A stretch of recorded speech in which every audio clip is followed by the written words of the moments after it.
Hey everybody, welcome back to the channel. In this video, we're going to cover a couple things I missed in the last video, specifically how to donate coins that are not Hex. I know there's probably a lot of you out there that have other cryptocurrencies that you might want to convert into the new PulseChain sacrifice phase, so stick around till the end because we're going to talk all about that. So if you haven't read the website already, literally just read the website. It teaches you a lot, right? So there's a lot of new content here that hasn't been on there for a while. And what I just want to go over quickly is that for the first 5 days of the sacrifice phase, you will have no additional bonus for being any earlier, right? Every day after that, from day 6 to day 19, it trails off gradually. So the longer you wait, the worse your rate will be for sacrifice points. Meaning I have to put in $1 on day 1, 2, 3, 4, and 5 in order to get 10,000 sacrifice points. And on day 15, for example, I actually have to put in $1.60 in order to get that same 10,000 sacrifice points. So it trails off over time. It's relatively linear. It's slightly curved, but you won't really notice it too much. Just know that the first 5 days are really critical if you want the best, basically fast bonus. So there's a speed bonus and there's also a size bonus. This is called the volume bonus multiplier. Now, chances are this is not going to affect you that much. I know it's not going to affect me that much for sure, but basically if you have a lot of money to put in, you can get up to a 2.5x bonus based on the size of the volume of USD you put in. So the people out there that are putting in millions, multiple millions, even $10 million, those guys are going to be first in line. Those guys are going to get the 2.5 bonus. And the way this works is it basically lines up everybody that put in. So let's say there's 100 people that put money into the system. Well, they're going to be lined up from biggest to smallest in terms of volume of USD that they put in. So the biggest guy gets 2.5x and every guy behind him will get gradually less until the very end.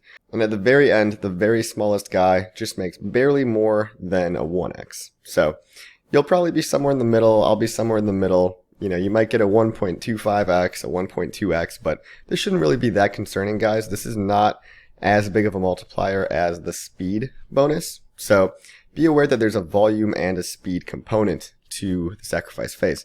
Now let's get right into actually sacrificing other coins. So I only talked about Hex last time. Now we're going to hop on back to pulse.info. Again, only go to pulse.info. Be careful of phishing sites. And when you have your wallet connected, what I want to really clarify is that this is the MetaMask wallet you need to connect. So no matter what coin you're donating, whether it's DOGE, ADA, AVAX, Ripple, whatever, you still need to have an Ethereum wallet because PLS is going to be accessed through MetaMask. Okay, it's an EVM compatible coin and it's going to be its own network, but you're going to access Pulse or PLS token through your MetaMask wallet, which is why no matter what you're donating, you got to get MetaMask no matter what. So you need to connect that wallet address first because they need to know where to send the Pulse chain to. So it's just like an Ethereum address. Your MetaMask single address is going to be both your Ethereum and your Pulse address. And you're just going to flip-flop between networks. But the reason you need this is because let's say you do send in Bitcoin. Well, they need to know where to send the PLS, right? And you need to tie this Ethereum address with whatever you sent in, right? So you're just tying them together. So let's say I didn't go the Ethereum route and I select network and I want to sacrifice Bitcoin. Right, so this would be Bitcoin, and I would still have my MetaMask address connected, but while that's connected, I would just copy this into, let's say, my Electrum wallet here, and I would paste it right in here, and I would say, I want to sacrifice 0.05 Bitcoin, and then I would send it that way, okay? So this is my Electrum Bitcoin wallet, but that's just an example, and so when I would send this, I would be able to see it publicly on the blockchain. Everything would be publicly viewable if you go to like a block explorer online. So you'd have verifiable proof that you sent it to this Bitcoin address, and then this dApp will know that they're looking for your transaction, which is then tied to this MetaMask address. And this MetaMask address is really key because it not only is going to manage your Ethereum, but it's going to manage your PLS going forward. And it's going to manage both networks at once. So if you want to do Ripple, same thing. As long as your MetaMask address is connected, you're going to donate Ripple via this method. Copy this and the memo to your Ripple wallet, send the Ripple that you want, and that'll be tied to the MetaMask address you've connected. And again, with Ethereum too, you don't have to only sacrifice ETH. You can do like Chainlink, DAI, Maker, Ren Bitcoin. You would just send all of those coins to this same address. So if I wanted to sacrifice, Chainlink, I would just send the Chainlink over here, just like I sent Hex over here on my last video. Now finally guys, what if you want to sacrifice a token that's not even in this list? Well, you're in luck because there's a third option that you can do. So you can actually go to sends.org and donate crypto via sens.org, sens.org, right? So if you want to get there directly, you just go back to the PulseChain website and click sens.org, and you'll be able to sacrifice any cryptocurrency that's traded on Coinbase.com. That's what they use, that's what they prefer, and it opens up a lot more options. Now the catch here is that you'll actually only get 75% of the PLS that you otherwise would have gotten if you didn't go through charity. Okay, so you'll get a little bit less, but it's going through charity. It's for a great cause that might save your life. It's a longevity fund, and they do a lot of good research, but also it might be tax deductible. It probably is in the US. And on top of that, they offer a lot more options for cryptos that you can actually donate/sacrifice. Once you click the link from PulseChain, you'll be directed to the PulseChain Airdrop page.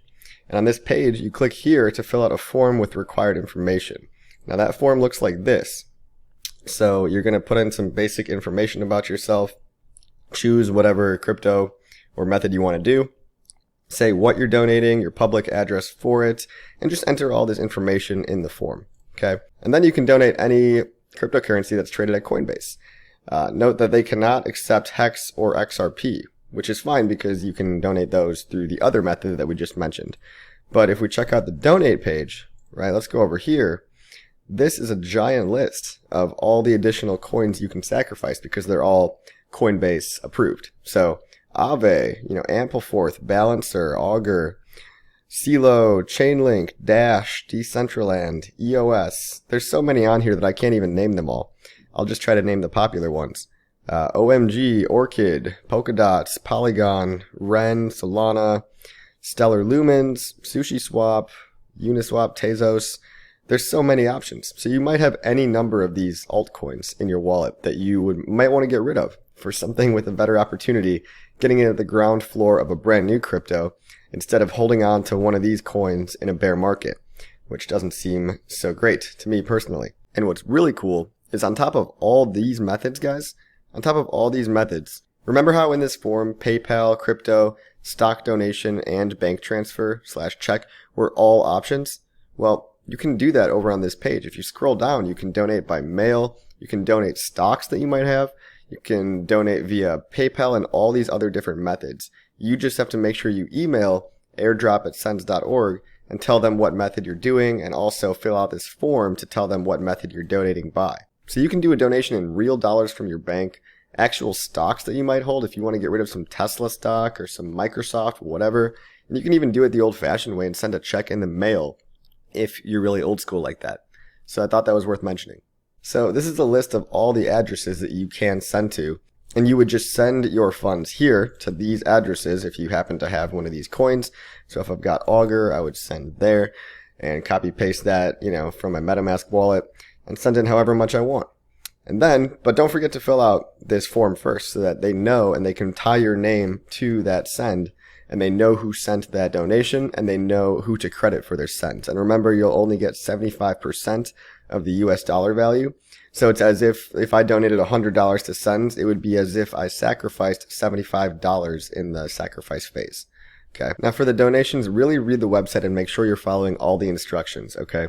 The addresses are listed on the donation page, and to verify that the donation is yours, they're asking that you do fill out your source address, which is your basic address in your non-custodial wallet, using that form that I just showed you.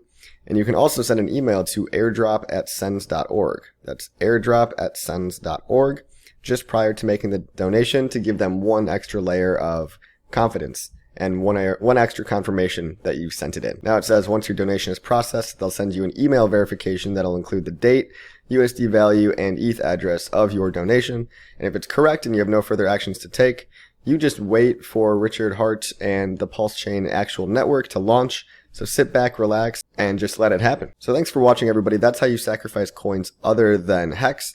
Now, obviously, for reasons in my last video, I think Hex is the most optimal thing to sacrifice because it has the highest likelihood of going up in price, especially within now and the next 5 days, but even afterwards too.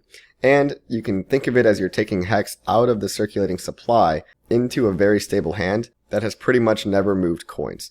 Lower supply helps the price go up. That's good for all of our bags. And if you're a big Hex holder, why wouldn't you want the price to go up, right? So that's all for now, guys. I'll see you on the next video.